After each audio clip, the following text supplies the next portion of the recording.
옛날 옛적에 동쪽 먼 나라에 알리바바라는 목수가 살았어요. 그는 아내와 평생 가난하게 살았죠. 알리바바는 그의 당나귀와 함께 숲에서 나무를 구해 마을에 팔아 돈을 벌곤 했어요. 어느 날 그는 나무를 자르러 숲으로 갔어요. 그런데 갑자기 그를 향해 말을 탄 남자들이 다가오는 게 아니겠어요? 그런데 그들은 좋은 사람들 같아 보이지 않았어요. 도둑들이 틀림없어. 빨리 가서 숨어야지. 알리바바는 당나귀를 숲 뒤에 숨겼어요. 그리고 그는 나무에 올라갔죠.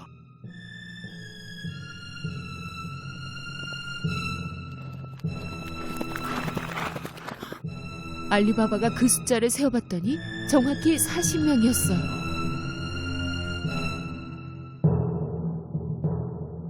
남자들은 말에서 무거운 가방을 내렸어요. 알리바바는 그들이 도둑이라는 걸 깨달았죠. 그들 중 두목이 큰 바위 쪽으로 가더니 소리를 지르기 시작했어요.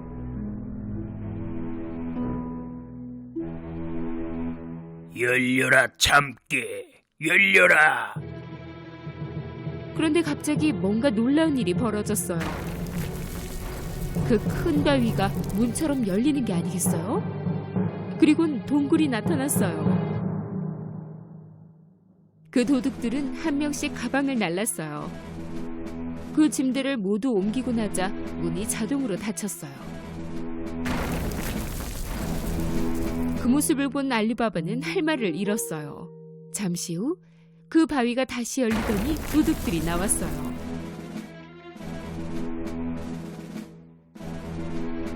끝으로 두목이 나오자 그는 바위를 보며 말했죠. 닫혀라 참깨, 닫혀라.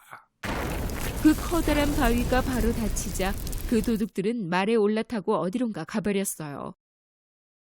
알리바바는 나무에서 내려오자마자 그 바위 앞으로 갔지요. 그는 좀 전에 들었던 그 주문을 외쳤어요. 열려라 참깨, 열려라. 그러자 바위가 큰 소리를 내며 열렸고 그는 망설이다 안으로 들어갔어요. 그는 하마터면 기절할 뻔했어요. 동굴 안은 금, 은, 비싼 천과 다이아몬드 그리고 보물로 넘쳐났거든요. 알리바바는 주위를 둘러보고는 가방 3개를 들고 나왔어요. 그리고는 두목이 했던 대로 주문을 외쳐 문을 닫았죠. 닫혀라 참깨, 닫혀라. 그는 당나귀 위에 가방을 싣고 집으로 향했어요.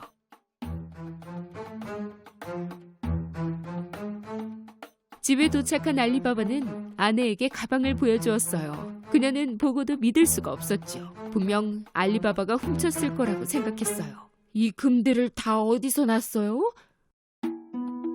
알리바바는 그가 겪은 모든 일을 말해주었어요. 그녀는 무척 행복해서 가방을 풀기 시작했죠. 이게 다 얼마예요? 그러지 말고 구멍을 파서 묻읍시다. 이걸 왜 밖에다 묻어요? 당신 형 카심에게 가서 얼마인지 물어보는 게 낫지요. 알리바바의 형 카심은 돈이 많은 상인이었지만 욕심이 무척 많았어요. 그는 한 번도 알리바바를 도운 적이 없었으므로 알리바바는 아내에게 이렇게 말했어요. 절대 금에 대해서는 말하지 마요. 누구도 알아서는 안 돼요.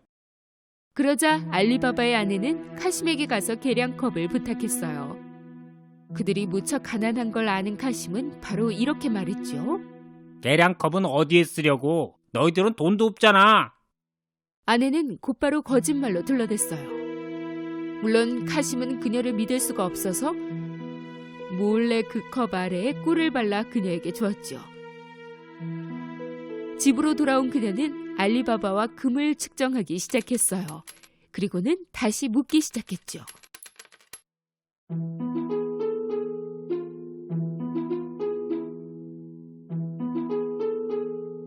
그들이 금을 모두 묶고 난 후 아내는 측량컵을 다시 돌려주었어요. 하지만 그 컵 아래 금이 묻었을 거라고는 생각하지 못했죠. 카심은 측량컵을 받자마자 바로 밑을 보았고 컵 아래 금이 묻은 것을 보고 무척 충격을 받았어요.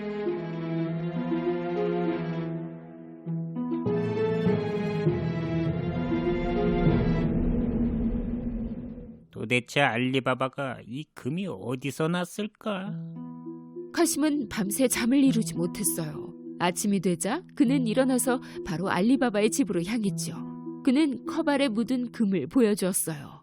알리바바, 넌 가난했었잖니. 이 금이 어디서 났는지 어서 말해보렴.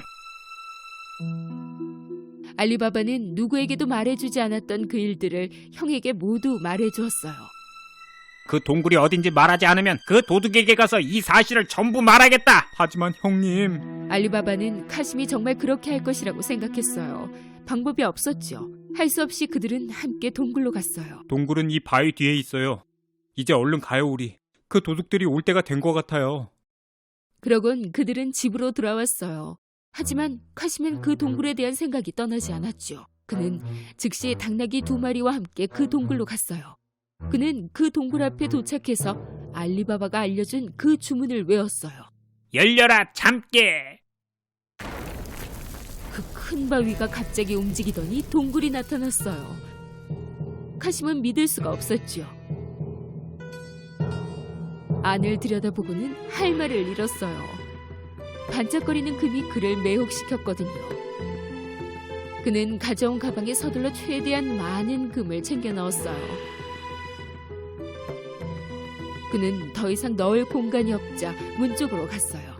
그런데 문이 닫혀버리지 뭐예요? 게다가 문을 여는 주문을 잊어버렸죠. 그래서 그는 말을 만들어내기 시작했어요. 열려라 문. 열려라 밀가루. 열려라 바위. 어떤 말에도 그 문은 꿈쩍도 하지 않았어요. 무척 당황한 카심은 다른 문이 없는지 찾아봤지만 전혀 찾을 수가 없었죠. 잠시 후 도둑들이 그 동굴에 도착했어요. 카심의 당나귀를 본 도둑들은 뭔가 수상한 것을 눈치채고 칼을 잡았죠. 열려라 참깨. 열려라.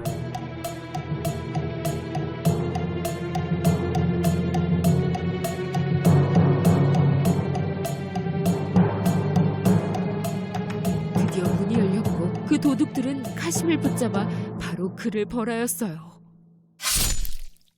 네 놈이 우리 금을 훔쳐간 도둑이로구나. 밤이 되도록 카심은 집으로 돌아오지 못했어요. 무척 걱정이 된 그의 아내는 알리바바의 집으로 달려가 도움을 요청했죠. 알리바바는 카심에게 무슨 일이 일어난 건 아닌지 너무 걱정이 되었어요. 바로 동굴로 달려간 알리바바는 문 앞에 당나귀들이 서 있는 것을 발견했어요. 그의 형이 안에서 도둑들에게 죽임을 당한 것을 알게 되었죠. 그는 아내에게 달려가 이 사실을 말했어요. 그들은 이것을 누구에게도 말하지 않기로 결심했죠. 얼마 뒤 알리바바와 그의 아내는 카심의 집에서 살기 시작했어요. 그들은 상점을 열었고 그 상점을 더 크게 키워갔어요. 그들은 점점 더 부자가 되었죠. 그동안 도둑들의 두목은 동그란 금이 점점 줄어든다는 것을 깨달았어요. 그래서 그의 부하에게 뭔가 수상한 것이 있는지 살펴보라고 명령했어요. 마을로 가서 최근에 갑자기 부자가 되어 돈을 많이 벌기 시작한 사람이 있는지 살펴봐. 그 부하가 상점을 지나가는데 알리바바가 손에 금을 쥐고 쇼핑하는 것을 보고 말았죠.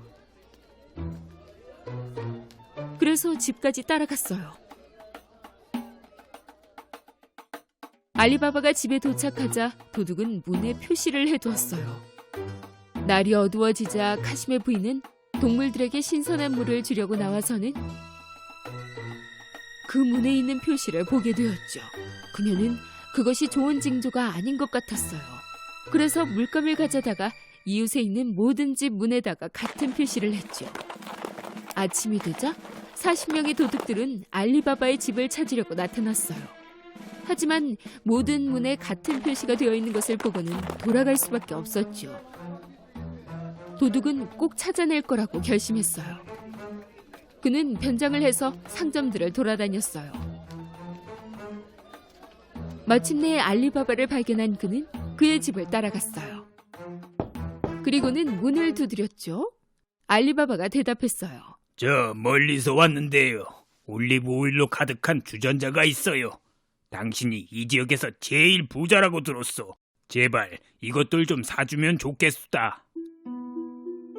알리바바는 그도 자신처럼 상인일 거라 생각하여 저녁 식사에 초대하였어요.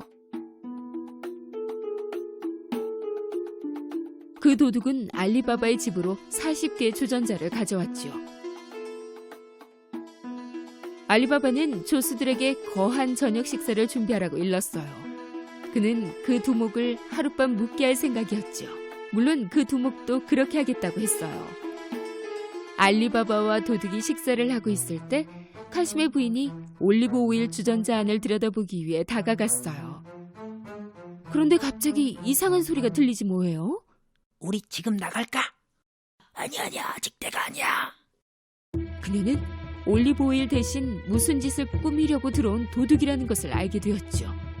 그녀는 바로 부엌으로 들어가 기름을 끓이기 시작했죠.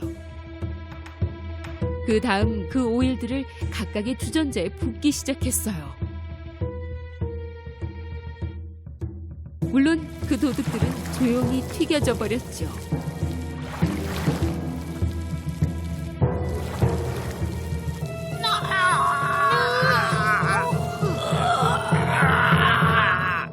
자정이 되고 모두가 잠든 시간, 두목은 몰래 주전자 쪽으로 갔어요. 지금 나오면 된다. 아무 대답이 없자 그는 다시 말했어요. 모두 자는 거냐? 계속 말을 해봐도 아무 대답이 없자 그는 주전자 하나를 열어봤어요. 도둑들의 모습을 본 그는 겁에 질리고 말았죠. 자신도 잡힐까봐 바로 도망쳤고 이후로 다시는 돌아오지 않았어요. 아침이 되자 카심의 부인은 알리바바에게 일어난 일들을 말해주었어요. 이제 더 이상 그들은 그 도둑들에 대해 걱정할 필요가 없어진 거죠. 그 후 알리바바와 그의 가족들은 행복하고 풍족하게 살았답니다. 옛날 어느 작은 마을에 장난감을 만드는 제페토 할아버지가 살았어요. 할아버지는 그가 만든 장난감들을 팔곤 하였지요. 제페토 할아버지는 지금껏 아이가 없다는 것을 늘 안타까워했어요. 어느 날 할아버지가 산책을 하는데 숲속에서 새로운 장난감에 쓸 적당한 통나무를 발견하였어요. 오, 내가 찾던 바로 그 통나무로군. 이걸로 예쁜 인형을 만들어야겠어. 제페토 할아버지는 그 통나무를 등에 이고 작업장으로 향했어요. 그는 테이블 위에서 그 통나무를 조각하기 시작했지요. 그런데 갑자기 예상치 못한 일이 벌어졌어요. 통나무에서 어떤 소리가 들리지 뭐예요? 처음에 할아버지는 너무 당황했지만 곧 잘못 들은 게 분명하다고 생각했어요. 그래서 다시 조각하기 시작했는데 이번에도 같은 목소리가 들리는 거예요. 응? 내가 너무 늙어버린 게야. 환청을 듣다니 말이야. 제페토 할아버지는 계속 일하였지요. 처음에는 인형의 머리가 만들어지더니 뒤이어 팔과 다리까지 만들어졌어요. 마침내 인형이 탄생했답니다. 그는 인형을 의자에 앉히고 깨끗하게 정리했지요. 바로 그때 또 다른 목소리가 들렸어요. 안녕하세요. 제페토 할아버지는 어안이 벙벙하여 둘러보았지만 나무 인형 외에는 아무도 보이질 않았어요. 그래서 그는 하던 일을 이어서 마저 했죠. 잠시 후 그 인형은 의자에서 내려와 방 안에서 신나게 춤을 추기 시작했고 이것을 본 제페토 할아버지는 정신을 놓지 않으려고 노력했어요. 어우, 세상에. 인형이 살아있다니. 물론 진짜 아이는 아니었지만 그것은 웃고 이야기하고 사람처럼 놀기도 했답니다. 제페토 할아버지는 그 인형에게 이렇게 말했어요. 지금부터 내 이름은 피노키오. 넌 나의 아이란다. 제페토 할아버지와 피노키오는 함께 행복한 시간을 보냈답니다. 피노키오는 곧 학교 갈 때가 되었어요. 하지만 제페토 할아버지에게는 피노키오에게 문구를 사줄 돈이 없었지요. 그래서 할아버지는 코트를 팔아서 받은 돈을 피노키오에게 주었어요. 피노키오는 그 돈을 가지고 기뻐하며 학교로 가고 있었지요. 모든 가게와 시장을 둘러보고 사람들도 구경하면서 말이에요. 그때 갑자기 그의 앞에서 작은 소동이 일어났어요. 어찌된 일인지 알아보려고 그는 사람들 속에 파고 들어갔지요. 피노키오는 키가 무척 작았기 때문에 앞으로 가서 보려고 사람들 사이를 간신히 빠져나갔어요. 그러자 크고 알록달록한 텐트가 보였어요. 바로 서커스 텐트였지요. 텐트 앞에 있던 광대가 손님들에게 큰 소리로 외치고 있었어요. 피노키오는 그 안에 무엇이 있는지 궁금했지만 광대가 막아서는 바람에 안에 들어갈 수는 없었어요. 돈을 내지 않으면 들어갈 수 없단다. 피노키오는 잠시 생각하더니 할아버지가 학교에 가져가라고 준 돈이 떠올랐어요. 돈 있어요. 피노키오는 주머니에서 돈을 꺼내 광대에게 주었지요. 텐트 안은 무척 재미있었어요. 그는 텐트 가운데 무대 위에서 놀고 있는 인형들을 보았어요. 우와, 저 아이들도 나무로 만들어졌어. 무대로 뛰어 올라간 피노키오는 그 인형들과 함께 춤을 추기 시작했어요. 그 쇼를 보러 온 관객들은 피노키오에게 화가 났지만 인형들의 줄을 잡고 있던 무대 위의 서커스 주인은 살아있는 인형을 보게 되어 무척 기뻤답니다. 줄이 없는 인형이라 떼돈을 벌 수 있겠구만. 그는 생각했어요. 그리고 그 쇼가 끝나자마자 서커스의 주인은 피노키오를 잡아 철장에 가두어 버렸어요. 피노키오는 제페토 할아버지의 말을 안 듣고 학교에도 가지 않았다는 생각에 너무나 속상해서 울기 시작했어요.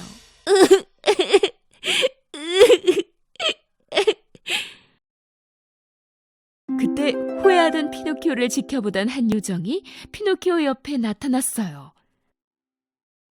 그러게 아버지 말씀을 잘 들었어야지. 그치만 난 네가 이렇게 후회도 하고 반성도 하고 있다는 것을 알고 있어. 다시는 이런 실수를 해서는 안 돼. 알았지? 피노키오는 무척 행복해하며 눈물을 닦았어요. 난 이제 돈이 없어요. 어떻게 지금 학교에 갈 수가 있죠? 그 요정이 요술을 부렸더니 신기하게도 피노키오의 손에 돈이 나타났어요. 돈을 낭비하지 마. 어서 서둘러 학교로 가거라. 그 요정은 피노키오를 서커스 텐트 밖으로 꺼내주었어요. 기쁨의 노래를 부르며 피노키오는 다시 한번 학교로 가고 있었지요. 랄라랄라랄라라 랄라랄라라. 그때 즐겁게 노래하는 피노키오를 발견한 교활한 여우와 그의 친구 고양이가 길을 막아섰어요. 그리고는 피노키오에게 돈을 빼앗으려고 했지요. 어딜 그렇게 즐겁게 가고 있는 거니? 문구점에 들러 물건 좀 사고 학교에 갈 거야. 이런, 그 돈으로는 문구를 살 수가 없어. 내 말을 들으면 더 많은 돈을 벌 수 있을 텐데. 어떻게 해야 되는데? 그 돈을 우리에게 주면 우리는 마법의 땅에 심을 거야. 그럼 넌 돈이 열리는 나무를 가질 수가 있지. 필요할 때마다 따서 쓰면 돼. 순진한 피노키오는 여우가 한 말을 전부 믿었기 때문에 여우에게 돈을 모두 주었지요. 돈을 가로챈 그 여우와 고양이는 재빨리 사라지고 말았어요. 혼자 남겨진 피노키오에게 요정이 다시 나타났어요. 왜 아직 학교에 가지 않은 거니? 좀 전에 내가 준 돈으로 문구점에 갔었니? 사실 그 요정은 여우에게 돈을 다 주었다는 사실을 알고 있었으므로 피노키오에게 경고했어요. 거짓말을 하면 벌을 받게 될 거란다.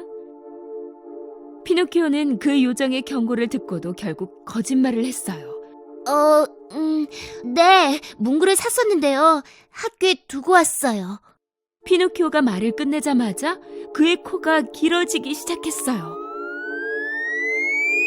그 말이 사실이니?